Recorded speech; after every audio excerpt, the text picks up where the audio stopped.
Cruise louder.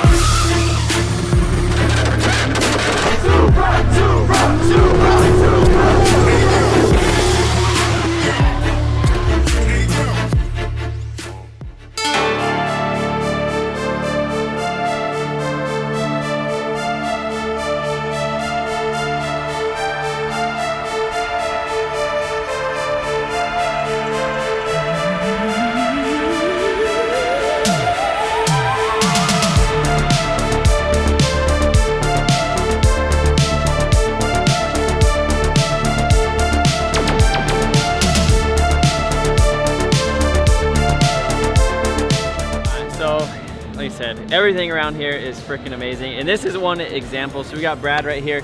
Last year, I just met him. Yeah, at the Garage Active car. Garage Active full carbon car. Like we were just standing there, like staring at it, and then like we were like looking at each other, and we're like, I was like, you look familiar. Yeah, and I think it's because the 1320 or the that racing channel video you did, he probably saw. Yeah. And so like that's exactly. Well, he looks like he's like a recognizable face. Yeah. He's like a weird, I don't know. I'm a bald Gerard Butler. I mean, that kind of works.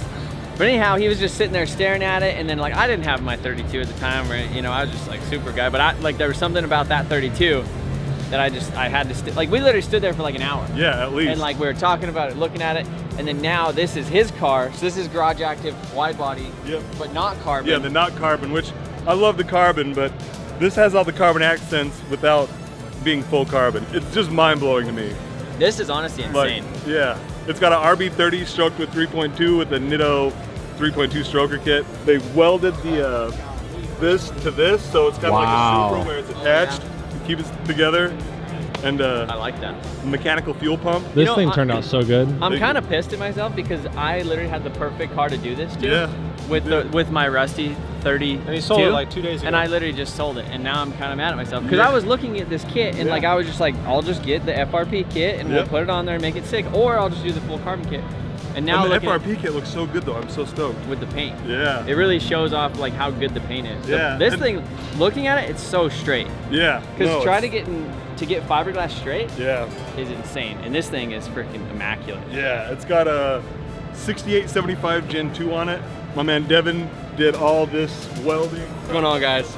Nice to meet you. I'm Devin. Nice to meet you. But come and check the trunk. Definitely. Oh my goodness. Yeah. Wow. When are you gonna go drive it? When we getting out of here. I haven't driven it yet, so. Yeah, so just when it's when we leave. Are these the Infinity taillights? Yeah, those are the Infinity ones. The batteries are dead, so we can't turn it on. So they like flickered when I pulled up. 19 by 12-inch wheels. Jesus. That's crazy, brother. Yeah, check out the air system in the back too. Oh my Lord.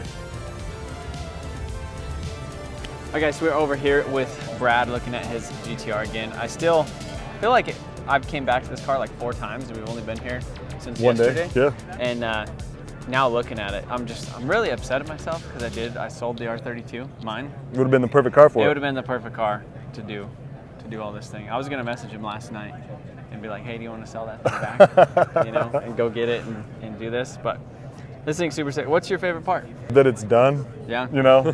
So how long did it take? So October 22nd, 2019 is the last time I drove this car. I flew back to Utah, and it was supposed to be in SEMA 2020, and then that got canceled. So at that point, we kind of made some changes to the car. It just kind of snowballed and got bigger and bigger, and here we are now. But honestly, like, I think the little details are my favorite. I love that we put these covers on it to cover kind of all the ugly crap. That's where Nissan hides all their ugly crap. Or I like puts how it's it. like it covers that, but it like integrates into like the strut tower, like support brace thing. Yeah, that was my one really big idea. You know about 2Js? Yeah. It's just one piece on a 2J. So they actually welded this together. The coil packs get really hot, so we put some coil pack vents in there, which just really kind of took it to the next level.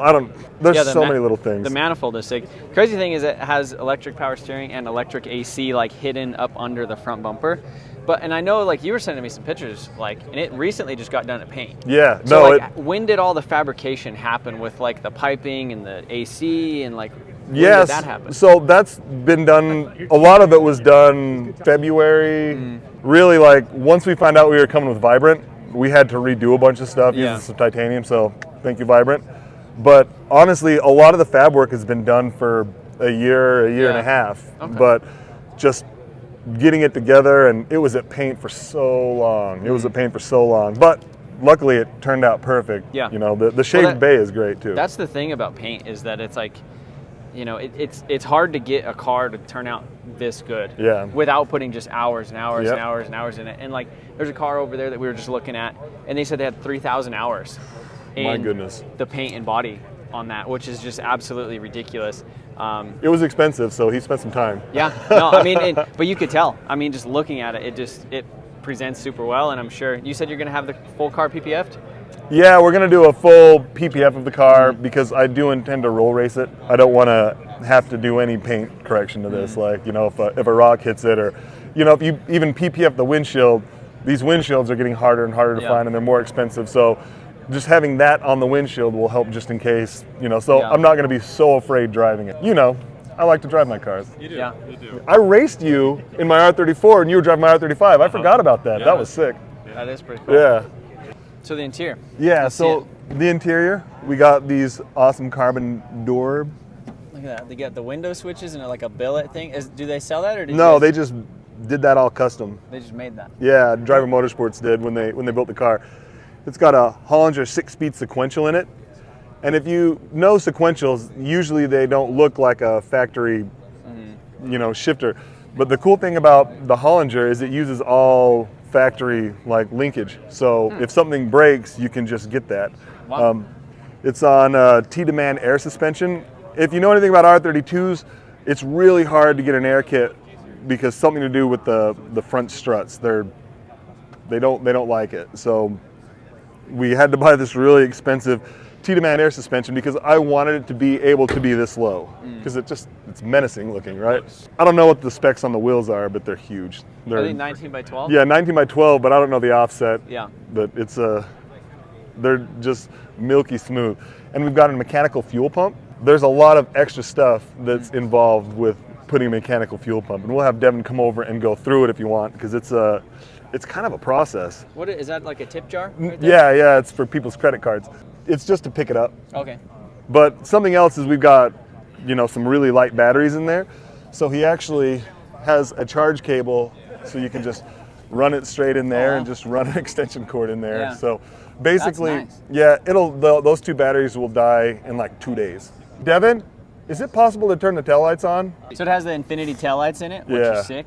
We'll see. The crazy, look at the billet plate to mount No the go. fuel pump. Maybe tomorrow. Cool.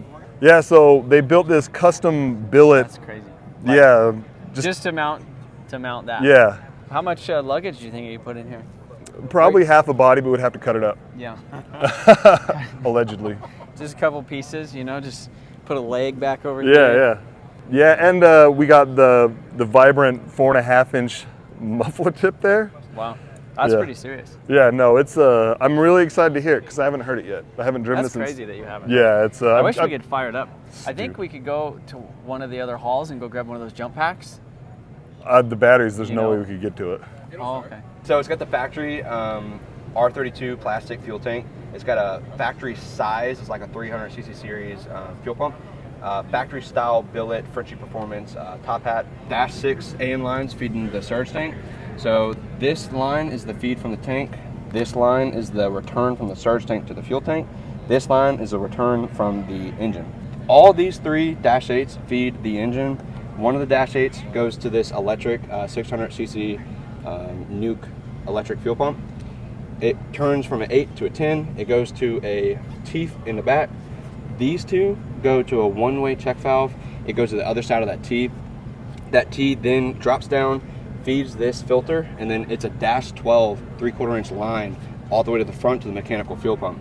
So the reason why we have that check valve is because when that mechanical fuel pump is at full tilt and this engine's making 1,200, 1,400 horsepower, it's going to demand way more fuel than this electric pump can handle.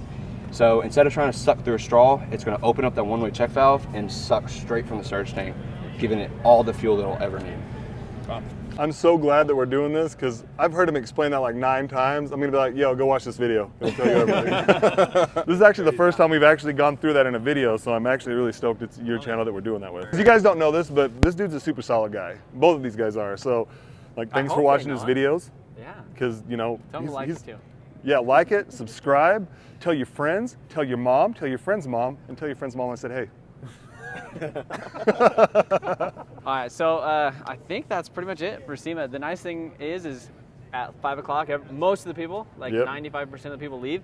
And you get to stand here and actually look at cars, actually take pictures, and talk to the people about them. And actually get to get your car out of where it's parked fairly easily opposed to what it was yesterday. Well, thank you guys for spending some time with me today. It's I love your channel. You're the best, so thank you guys. Yeah, thanks. Catch up with you guys in 2 minutes.